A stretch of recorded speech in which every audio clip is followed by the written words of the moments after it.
तुहा विठ्ठल बरवा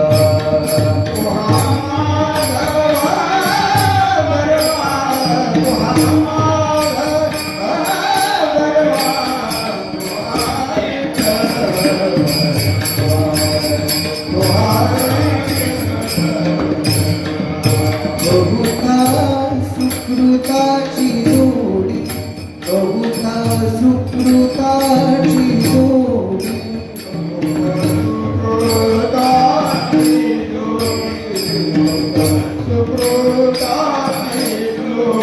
म्हणून विठ्ठली आवडी म्हणून विठ्ठली आवडी आवडी तुहा विठ्ठल बरवा तुहा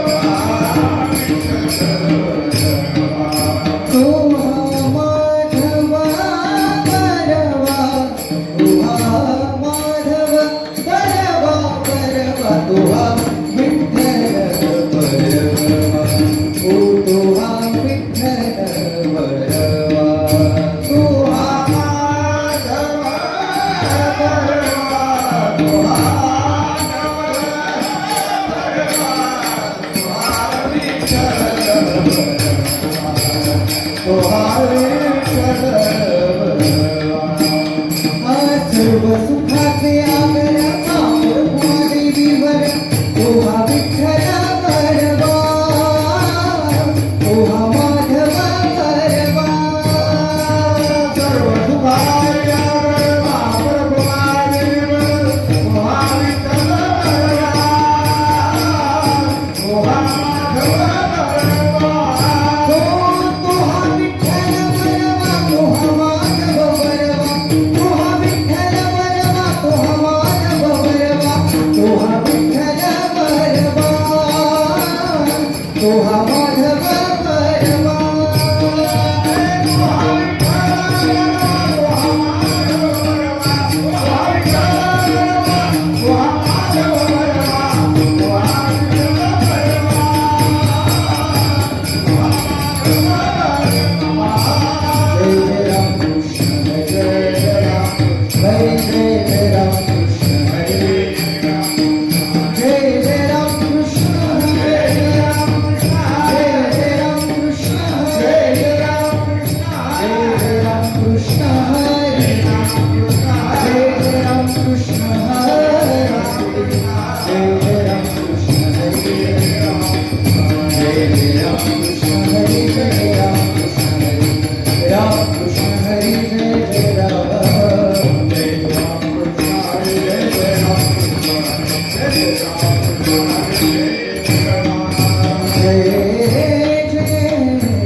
आपुलिया हिता जोयसे जागता आपुलिया हिता जोयसे जागता आपुलिया हिता जोयसे जागता आपुलिया हिता जोयसे जागता माता पिता तया शिया माता पिता तया शिया माता पिता तया शिया पुरी कन्या पुत्र होती जे सांगितलं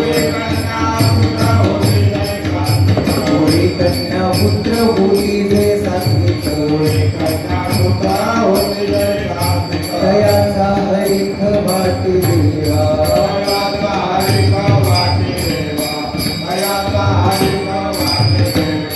गीता भागवत करीती श्रवण गीता भागवत करीती श्रवण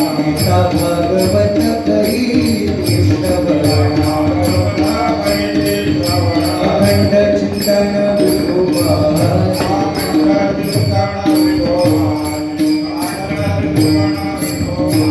पुरी कन्या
आपुले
जगत का तू सबका आधार। कण कण में बस रहा तेरा उपहार, तीनों काल है सत्य तू मिथ्या है संसार। घट घटवासी है प्रभु अविनाशी करतार, दया से तेरी हो सभी भव सागर से पार। निराकार साकार तू जग के पालनहार, है बेअंत महिमा तेरी दाता परम्पार। परम पिता परमात्मा ये सब तेरी संतान, भला करो सबका प्रभु सबका हो कल्याण। पांडुरंगा करो प्रभु, पांडुरंगा करो प्रभु, पांडुरंगा करो प्रभु, पांडुरंगा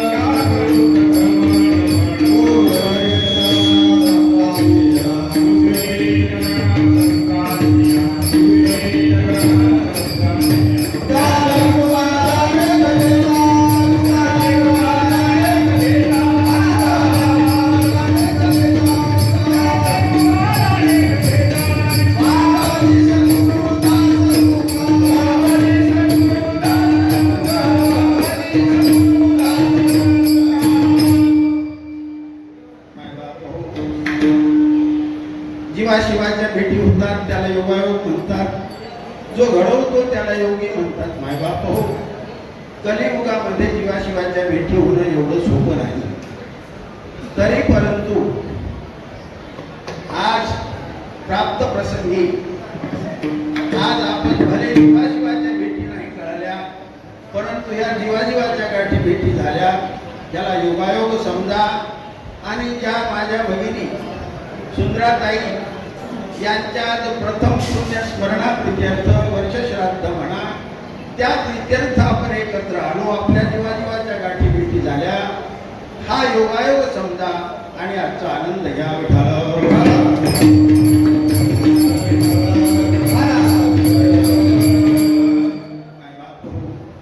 सर्वांच्या पवित्र चरणी एक प्रार्थना करतो, कीर्तन मी एकट्याने सांगायचं नसतंय, माझं काम मी करेल, मृदंगाचारी त्यांचं काम ते करतील, विनाधारी त्यांचं काम ते करतील, हे गायनाचारी जे आहेत त्यांचं काम ते करतील, परंतु जेव्हा जेव्हा हरिनाम संकीर्तन मध्ये येईल त्या वेळेस मात्र नाभी स्थानापासून भजन करा आणि व्यायाम होईल इतक्या जोराने टाळ्या वाजवा, म्हणजे अर्धांग वायू होत नाही विठ्ठल।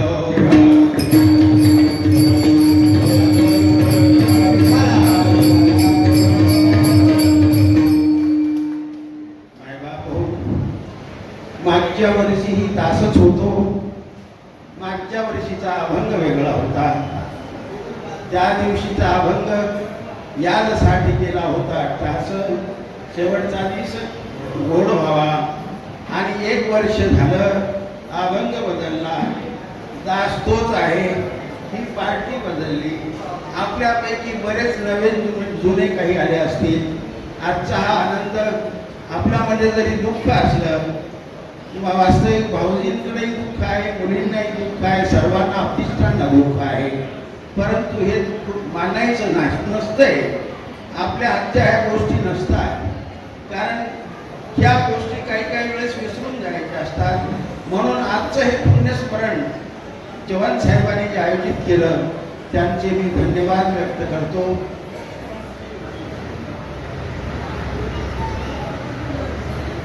योग असा आज हा जो सेवेसाठी निवडलेला अभंग आहे, संत शिरोमणी जगद्गुरु संत तुकोबाराया यांच्या पवित्र वाणीतून निघालेला, त्यांच्या करकमलाद्वारे लिहिलेला हा 4 चरणाचा अभंग। अभंग असा आहे, याजसाठी केला होता तास, शेवटचा दिस गोड व्हावा, आता निश्चितीने आपुलिया हिता जो ऐसे जागता, धन्य माता पिता तयाच्या, पुढे कन्या पुत्र होती जे सात्विक, तयाचा हरिक वाटे देवा। गीता भागवत करीती श्रवण, अखंड चिंतन विठोबाचे, पुढे कन्या पुत्र होती जे सात्विक, तयाचा हरिक वाटे देवा।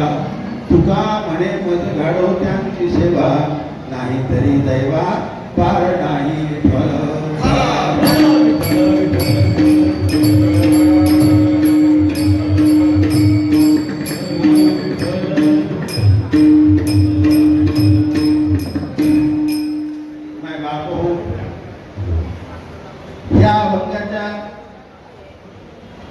सुरुवात करण्यापूर्वी अभंगाची प्रस्तावना फार मोठी आहे, पण थोडक्यात सांगण्याचा प्रयत्न करतो. माझा बाप हो तुकोबाऱ्या यांची पूर्ण खानदान वडिलोपार्जित विश्वंभर पंत आणि त्यांचे वडील आई अंगाई वगैरे हे सर्व पांडुरंग यांचे भक्त होते. परंतु त्यांचा जन्म होण्यापूर्वी त्यांचे वडील आणि आई कधी गेल्या नाही, कारण येऊ दिलं नाही त्यांच्या वडिलांनी. आणि विश्वंभर पंत तर पूर्वी वारी करायचे, परंतु तुकोबाऱ्यांचे वडील हे कट्टर वारकरी होते. परंतु त्यांचा एक प्रण होता की पांडुरंगाला काही मागायचं नाही. आणि 11 वाऱ्या झाल्या. 12व्या वारीला माता अंगाईने विनंती केली, आपण एकटे जाता, मला एक वेळेस तर घेऊन जा, मलाही पंढरी पाहू द्या, पांडुरंगाचं दर्शन होऊ द्या. आग्रहाखातर सोबत नेलं, परंतु तिला असं सांगितलं की काही देवाकडं मागायचं नाही. आणि अशा तत्वाने अशा ठरल्याप्रमाणे गेले. आणि माताजी माग आणि पिताजी पुढं. परंतु धकाधकीमध्ये फुटाफूट झाली आणि वडील गेले. जेव्हा पांडुरंगाचं दर्शन घ्यायला ते गेले म्हणजे पांडुरंग मान खाली घालायचे, कारण भक्तच तसे होते ते. त्यांनी दर्शन घेतलं, पुढे गेले. माताजी गेल्या, दर्शन घेतलं, पण मागायचं नाही असं ठरलं होतं. मग पांडुरंगाने विचारलं, भावले काही मागायचं नाही? त्या म्हणाल्या नाही, आदेश आहे मागायचं नाही. म्हणे नको मागू, पण मनात काय आहे तेवढं तरी सांग. तिने सांगितलं, देवा मला मुलगा नाही, मला एक असा पूत द्या की तिन्ही खंडलोकामध्ये त्याचा झेंडा लागेल, असा मुलगा द्या. ऐसा पुत्र